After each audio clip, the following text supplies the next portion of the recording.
Epilogue. I pulled the Lionel train set which the Robinsons had given to me as a gift for that 1948 Hanukkah out of a box my father had saved for me. I still have the most amazing memories from the celebration. My favorite was watching Jackie charm my bubby into accepting the tree as a symbol of friendship and share humanity. I also loved watching my father pray for peace, understanding, and friendship, and then turn to Jackie and smile. I learned that whether you are Christian or Jewish, we both pray to God. Jackie asked for equality and justice. Was that different from asking for peace? For the first time, I beat my cousins at the dreidel game. Rachel's delicious apple pie was a hit. It was a holiday I will never duplicate or forget.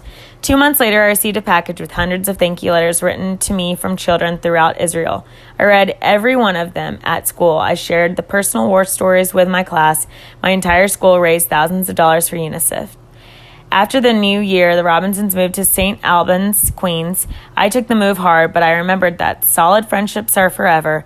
When I had my tonsils out, Jackie visited me in the hospital. For my 16th birthday, he sent me a baseball signed by all the 1955 world champion Dodgers.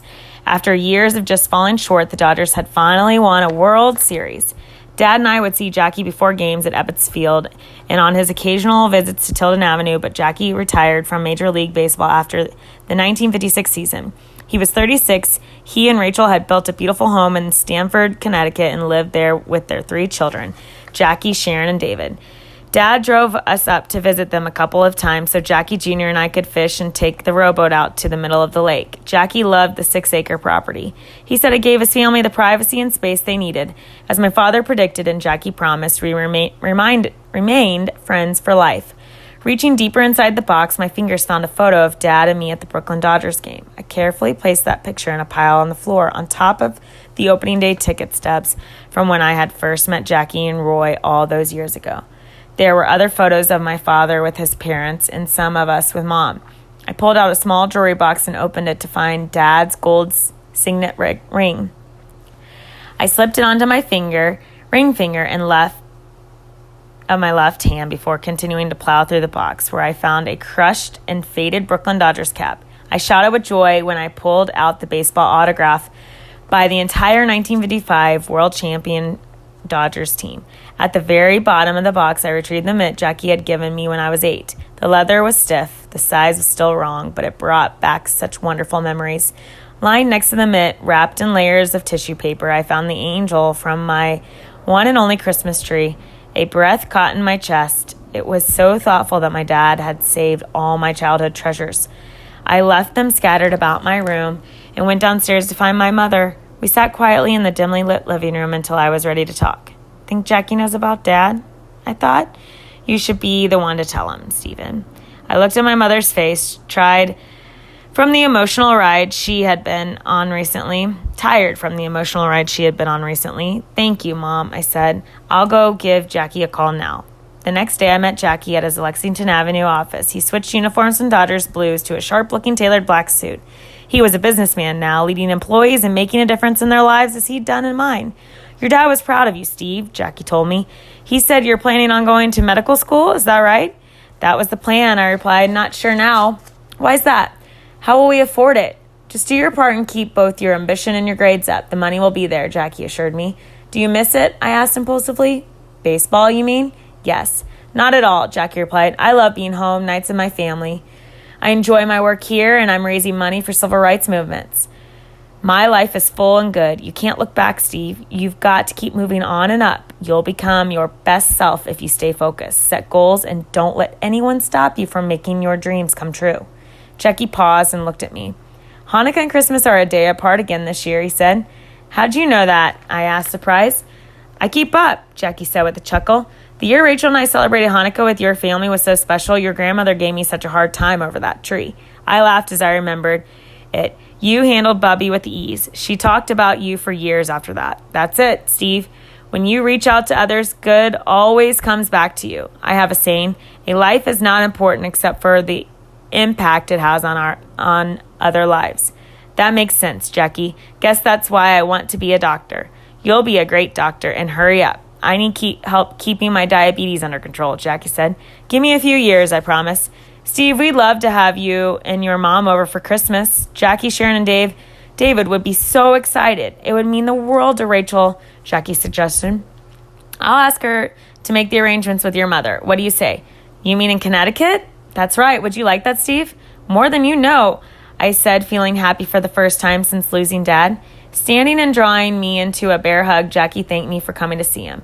I know that you're in pain, but I hope you feel some comfort in knowing how much your dad loved you. Be strong, son.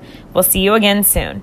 Yes, see you again soon, I told him. I turned and left. Jackie's strength and friendship meant more to me now than ever.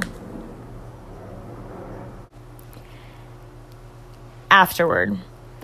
The hero, Two Doors Down, is based on a true story. It takes place in Flatbush section of Brooklyn in 1948. Stephen Satlow truly lived 2 doors down from my parents, Jack and Rachel Robinson. In reality, Steve was Sarah and Archie's middle child.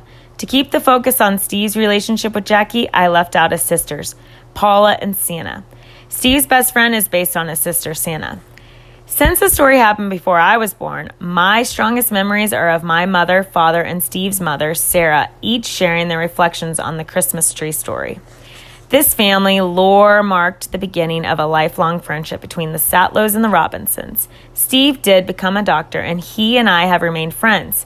Occasionally, we ride horses on his Florida ranch, but mostly we sit back and marvel at the strength of the bond between our mothers. Sarah and Rachel are both deep into their 90s now, with hearing aids, strong legs, and determined spirits. They become our heroes. During these troubling times of global, racial, cultural, and religious unrest, I decided that this classic story of friendship and unity needed to be shared with the next generation of readers. While I maintain the integrity of the true story, this is partly a work of fiction. For example, Steve was actually 6 years old in 1948. He is an amazing storyteller. While he spent quiet afternoons on his ranch, he shared the richness of his Jewish Brooklyn childhood. Gradually, Steve's voice was firmly planted in my head. Throughout my life, I've encountered many passionate men and women who grew up in Brooklyn during the Brooklyn Dodgers era. The genuine affection for the Brooklyn Dodgers was matched by a profound sense of loss when the team moved west, but few stories could compete with the one told by Steve Statlow. In 1948, he lived the dream of millions of young boys. He lived 2 doors down from his hero. In this picture, Stephen Satlow, age 7, reading in 1949. So this is the boy in the story, the main character. In this picture, Jackie Robinson, Rachel Robinson, and Jackie Robinson Jr. on the steps of their Tilden Avenue home. So that's Jackie Robinson.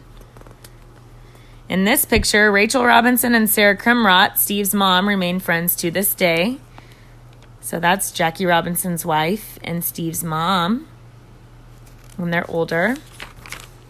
In this picture, still friends today, Sharon and Steve ride horses at the Satlow Ranch in Ocala, Florida.